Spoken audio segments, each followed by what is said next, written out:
Hello friends, कैसे हैं आप लोग। यहाँ पर आज हम लोग बात करने वाले जो अंक पहले जो 60% थे, जो जैसे यूपी टेट में आपको 60% पर आप अंक लाते हैं तो यहाँ पर पास किए जाएंगे।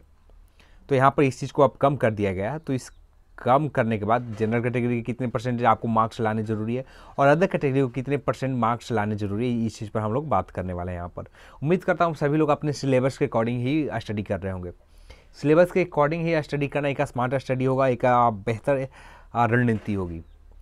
यदि सिलेबस से आप बाहर ही जाते हैं, सिलेबस से अलग चीज़ को आप हट कर देखते हैं, यहाँ पर आपको सफलता के लिए पहली सीढ़ी आपने चढ़ लिया है।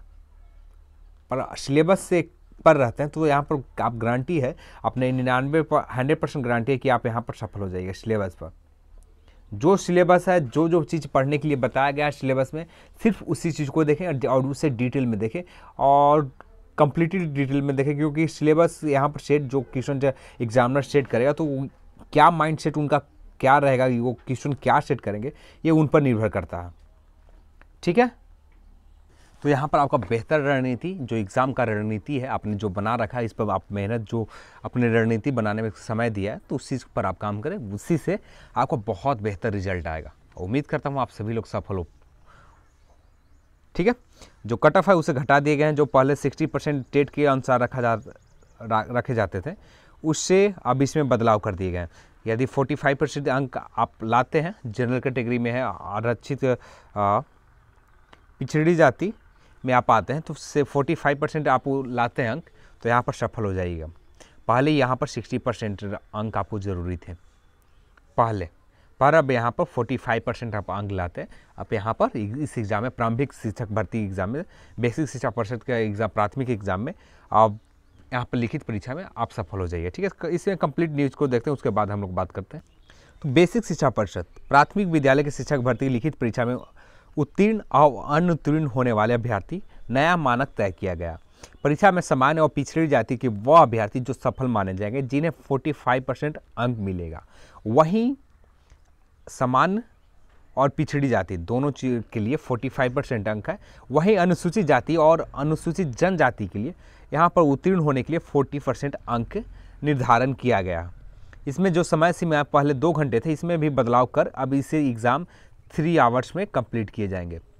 तो आपके पास एग्ज़ाम में आपका बहुत अच्छा समय रहेगा। तो यहाँ पर आपका प्रिपरेशन जितना बेहतर होता है, उतना ही बेहतर आपको यहाँ पर रिजल्ट में देखने को मिलेगा। ठीक है, तो एग्ज़ाम में आपके पास काफ़ी समय रहेंगे।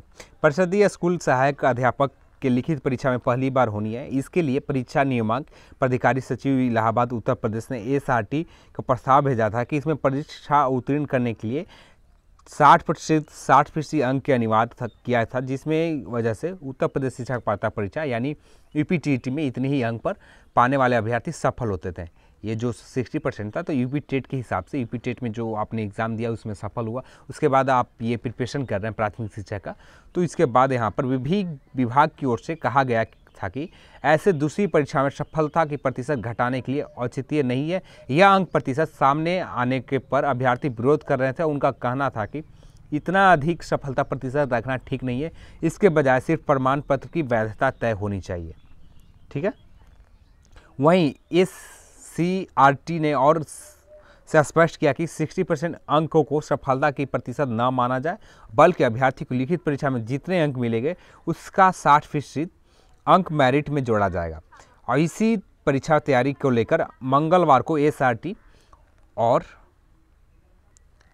में शिक्षा विभाग ने अफसरों को बैठक हुई। इसमें प्रकरण प्रमुखता से उठाए गए और अभ्यर्थियों को मांग को देखते हुए यह तय किया गया कि परीक्षा सफल असफलता परीक्षार्थियों को प्रतिशत तय होनी जरूरी है, अन्यथा परिणाम को तैयार करने के साथ ही योग्य अभ्यर्थी को नुकसान भी होगा। ऐसे के निर्णय हुआ जिसमें समान पिछड़ा वर्ग 45% अंक लाने वाले परीक्षा में उत्तीर्ण माने जाएंगे। वही अनुसूचित जाति और जनजाति के लिए सफलता के लिए 40% मानक तय की गई है।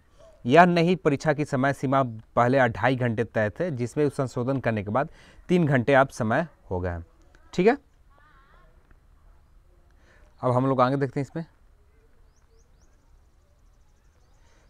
नियामक प्राधिकारी सचिव डॉक्टर सुता सिंह ने बुधवार को शिक्षक भर्ती संशोधित प्रस्ताव को शासन को भेज दिया है। अब इसे अंतिम निर्णय अगले निर्देश में वह जारी होगा, जिसमें परीक्षा मंडल मुख्यालय पर ही आयोजित की जाएगी। माना जा रहा है कि माह के इस माह के भर्ती विज्ञापन जारी होगा।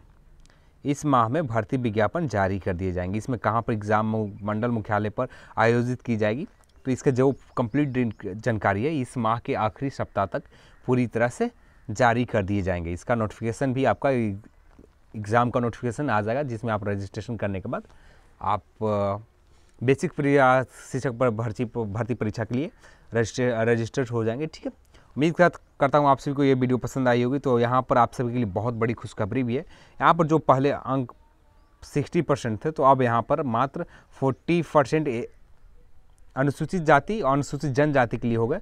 अब जिसमें पिछड़े वर्ग और सामान्य वर्ग के लिए 45% ही आपके लिए ज़रूरी है।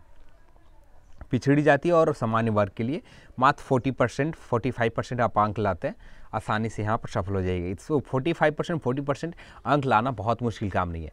पर अब यहाँ पर हम लोग को काम करना, कट ऑफ, ये तो नॉर्मल कट ऑफ हो गया। नॉर्मल 40% आप लाते हैं, रिजल्ट आपका हो जाएगा। अब इससे मोर देन हाई स्कोर करना, जिससे फाइनल मेरिट में बनने में दिक्कत ना हो। यहाँ पर यदि संख्या जो शिक्षक भर्ती परीक्षा का मात्र 68,000 है, और इसमें जो संख्या हो जाएंगे, यदि रिजल्ट पास होने के बाद बहुत ज़्यादा बढ़ जाती है, तो उसके बाद सभी लोग सफल हो जाते हैं। तो यहाँ पर ये स्कोर ला लेते हैं, तो सभी लोग तो बेहतर है। सभी लोग यूपी टेट एग्ज़ाम और साथ में BTC पास कर गया, दोनों लोग तो बेहतर है। तो यहाँ पर आपको मार्क्स बहुत ज़्यादा स्कोर करना पड़ेगा बेहतर। यहाँ पर नॉर्मल आपको रख दिया गया 40%, 45%। आप यहाँ पर 60% भी आप ला लेते हैं, बहुत कोई दिक्कत नहीं है। 50%, 55% भी प्लस करते हैं। जितना बेहतर कीजिए स्कोर, उतना ही बेहतर होता है। तो चलिए आज की वीडियो में बस इतना है। इस वीडियो को देखने के लिए आप सभी को बहुत बहुत धन्यवाद। जय हिंद, जय भारत।